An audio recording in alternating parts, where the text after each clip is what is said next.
What's up, guys? We're finally back.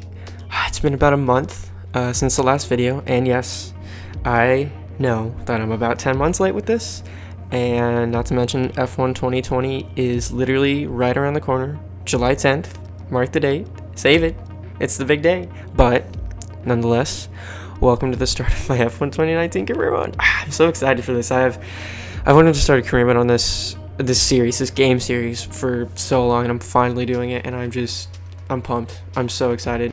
So for this season, I'm going to be driving in the McLaren, and my goal is to do a mini Road to Glory series with this. For those of you who don't know, Road to Glory is where you start way down low, and then you slowly build your way up to the top. And that's why I want to call it a mini Road to Glory series, because it's not a true Road to Glory series. It's not like we're starting in the Williams dead last and going back to winning championships. My goal is just to get McLaren back to honestly just right under Red Bull. Right now we're the 5th best team. You'll see it in just a second on the screen. But Red Bull is 3rd. There's quite a big gap from the midfield to the front runners. However, I do believe we can climb up the ranks, and by the end of this season, hopefully we can be regular challengers for the final step of the podium. But I am getting a little bit ahead of myself, I know. We haven't even gone on track yet. So, without further ado, let's head to Albert Park.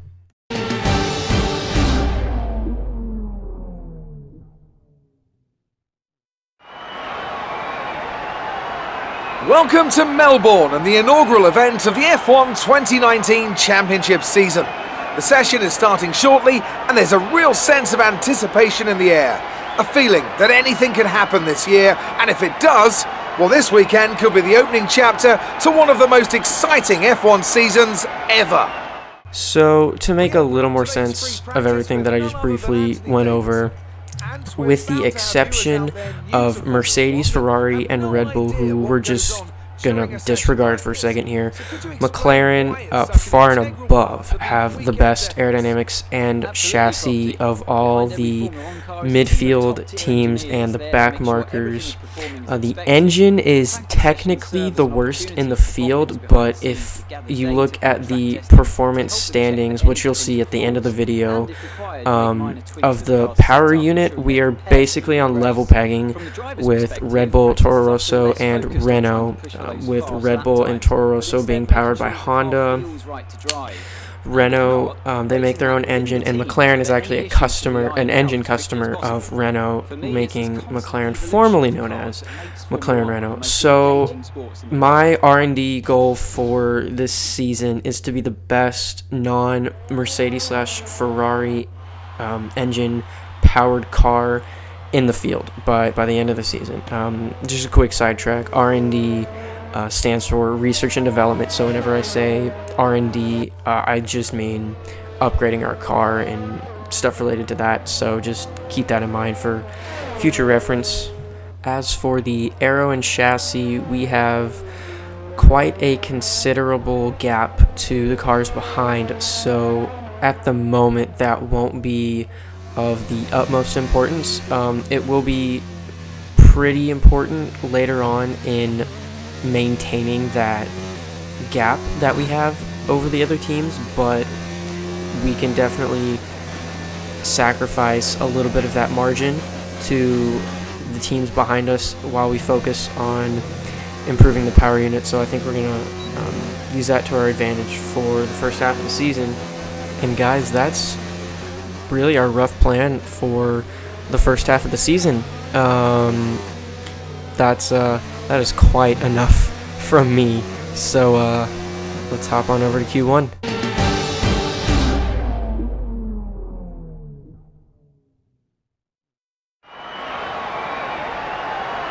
We're just about ready to kick off today's qualifying here in Melbourne. It's the Australian Grand Prix. So here we are in Melbourne at the Albert Park Circuit in Australia, and I'm going to take you on board for my fastest lap in qualifying. So heading into turn 1, brake after the 100-meter board and really attack the curbs on entry, but don't touch the exit curbs as it will scrub off speed as you head into turn 3. Hard braking at the black box down to third and then second for that extra rotation, and making the track as wide as possible as you go through turn 4. Don't touch the curbs at turn 5. We did get away with it this time on our qualifying lap, but conversely into turn 6 and 7 you want to take the straightest possible line by attacking the curbs as much as you can to get as much speed as you can going through turn 8. Into turn 9, hard braking after the 100-meter board down 4 gears. Don't touch the sausage curb as you turn in, but you can use all of the exit curb as you head down the straight to turn 11. And as we head into turn 11, brake after the 50-meter board down 2 gears and be very aggressive with the curbs so you can carry the maximum amount of speed out of the chicane down the back straight. Heading into turn 13, hard braking after the 100-meter board down 4 gears. Be extremely careful on the exit curbs as it could spin you out very easily into the wall. After the black box down 1 gear, don't touch the inside curb, but you can get all over the outside curb. Good trail braking down 6th to 2nd. Kiss the curb on the inside and make the track as wide as possible. Once you feel that traction in the rear tires, just get the smoothest line you can, full throttle, smooth sailing to the line. And that is a 1:21.9. And if you see right below us, we have Alex Albon in the Red Bull. We ended up beating him, so I decided to turn up the difficulty because round 1, season 1, shouldn't be beating the Red Bulls. And we've transitioned to Q2, and as you can see, I decided to qualify on the medium tires because my original race strategy was going to be a one-stop from the mediums to the hards. I'm quite a big fan of that strategy. If you've watched my league race streams on Twitch, you would definitely know that. And we finish our lap and we go P5 and we do a slow in lap in, and we get back to the pits and we drop 7 positions just from our slow in lap. And to get to Q3, you need to be in the top 10. So I had to make a decision whether or not I really wanted to stick to the original strategy of doing a one-stop mediums to hards or have a chance for the top 10 shootout in Q3. And I decided I wanted to try to get into Q3. So we go out for another lap on the soft tires. You can see we're in P14 right now. And immediately right off the bat, we start to improve our time, obviously, because the soft tires are about a second a lap quicker when they're totally fresh compared to the medium tires that we qualified on. And we're just going to stay on board for just the end of the sector, and it's going nice and smooth. We're going through turn 4, and then we get to turn 5, and we hit the curb, and we almost lose the car.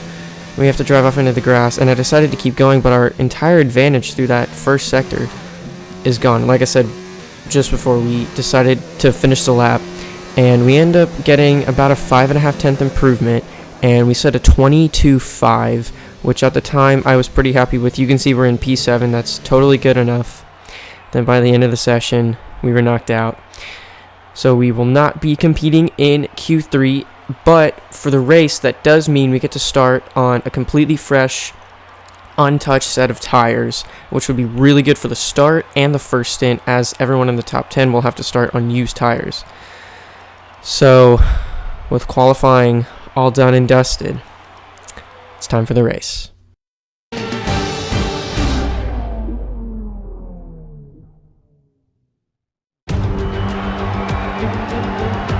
New drivers, new cars, it's a new Formula One season. But it's the same Albert Park that we've come to know and love for more than 2 decades now that plays host to round 1 of a 21-race championship that takes us from here in Australia across the globe and the eventual season finale at the Yas Island circuit in Abu Dhabi. With the race minutes away from starting, here's what today's grid rundown looks like. Valtteri Bottas lines up on pole position, and it's Lewis Hamilton alongside. Looking down the rest of the grid, we have Vettel, Leclerc, Max Verstappen and Albon, Perez, Sainz, Raikkonen and Kevin Magnussen, Hülkenberg, Stevens, Romain Grosjean and Gasly, Ricciardo, Stroll, Daniel Kvyat and Antonio Giovinazzi. Russell and Robert Kubica takes the last spot on the grid. And with lights out just moments away, it's time to go down to the track.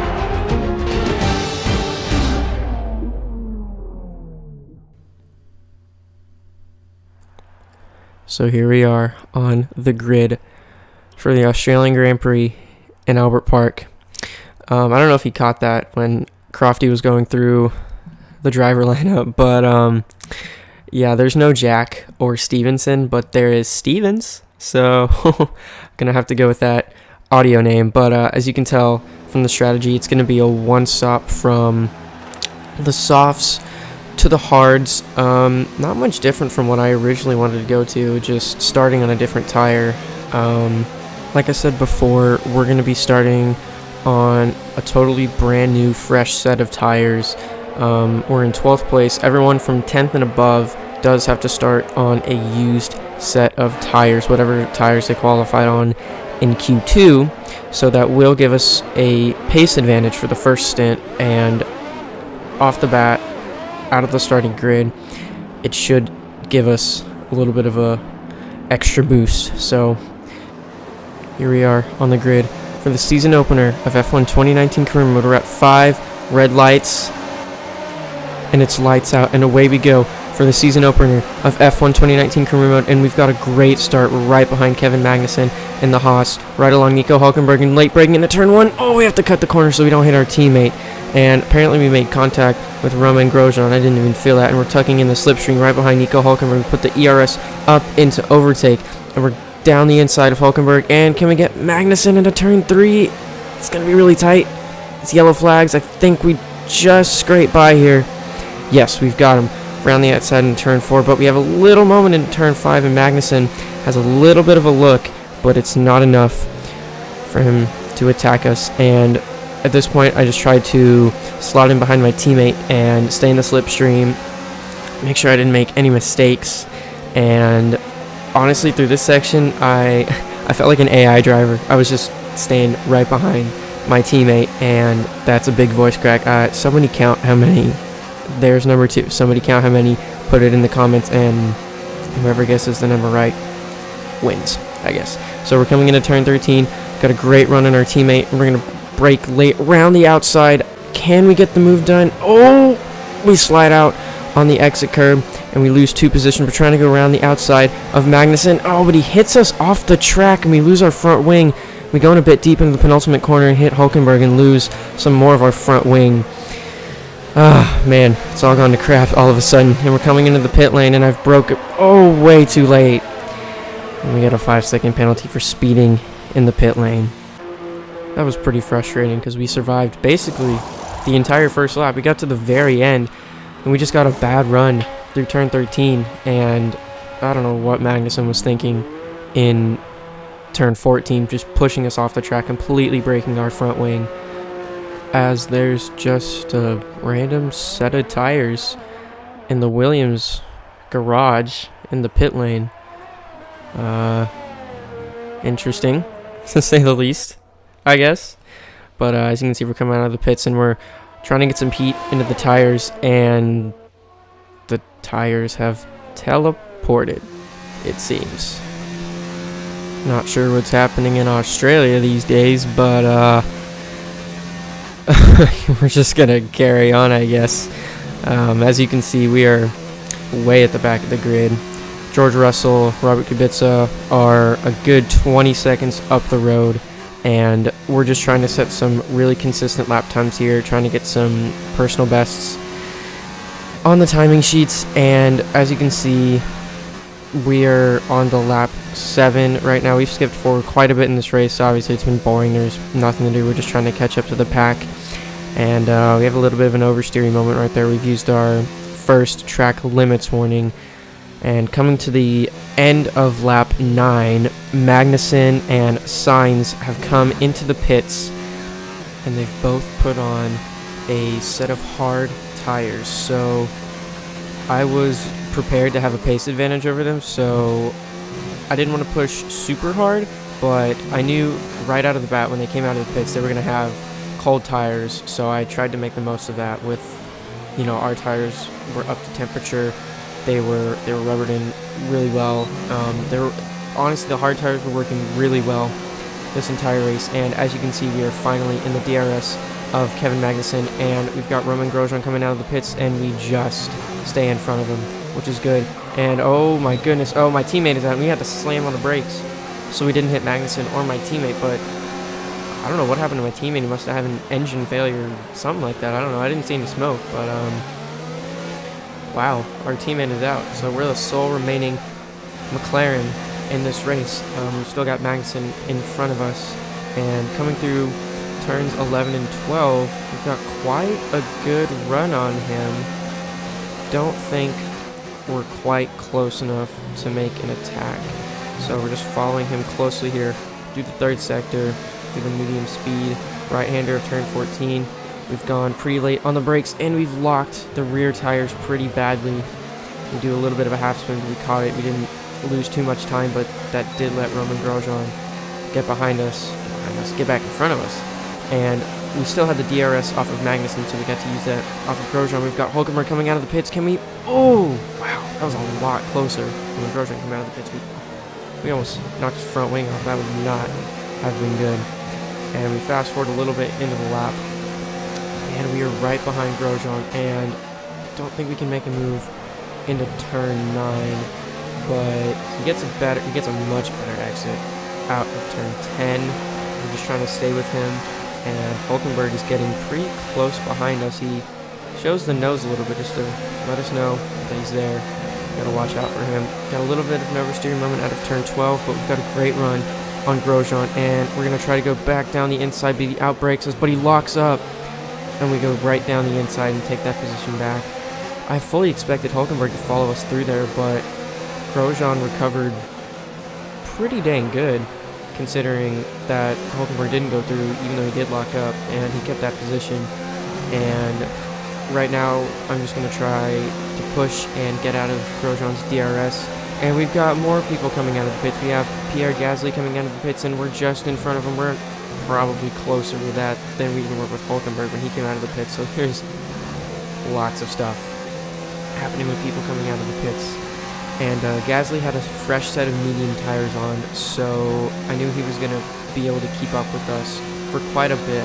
I had already been on these tires since the beginning of lap 2, so they were getting up there in terms of wear, but the hard tires are extremely durable, and you can set really consistent lap times for a big majority of the race. And